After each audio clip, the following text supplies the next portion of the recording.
এই মুহূর্তে আমার সাথে রয়েছেন কলকাতা হাইকোর্টের বিশিষ্ট আইনজীবী তথা কলকাতা পুরসভার প্রাক্তন মেয়র বিকাশ রঞ্জন ভট্টাচার্য। তার কাছে সরাসরি চলে যাব।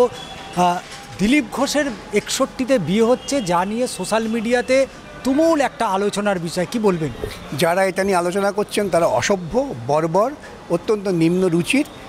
তাদের বিষয়টা নিয়ে সোশ্যাল মিডিয়াতে আপনাদের তাদের বয়কট করা উচিত।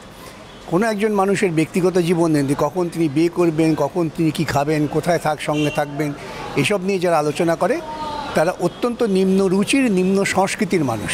কল্যাণ বন্দ্যোপাধ্যায় থেকে কুণাল ঘোষ, প্রত্যেক কে বলছে আমার নামের দরকার নেই, আমি শুধু বলছি যারা এইসব নিয়ে আলোচনা করছেন তারা অত্যন্ত নিম্ন রুচির এবং তাদের মধ্যে ন্যূনতম সংস্কৃতি বোধ নেই। তারা সভ্য জগতে বসবাসের মানুষ নন।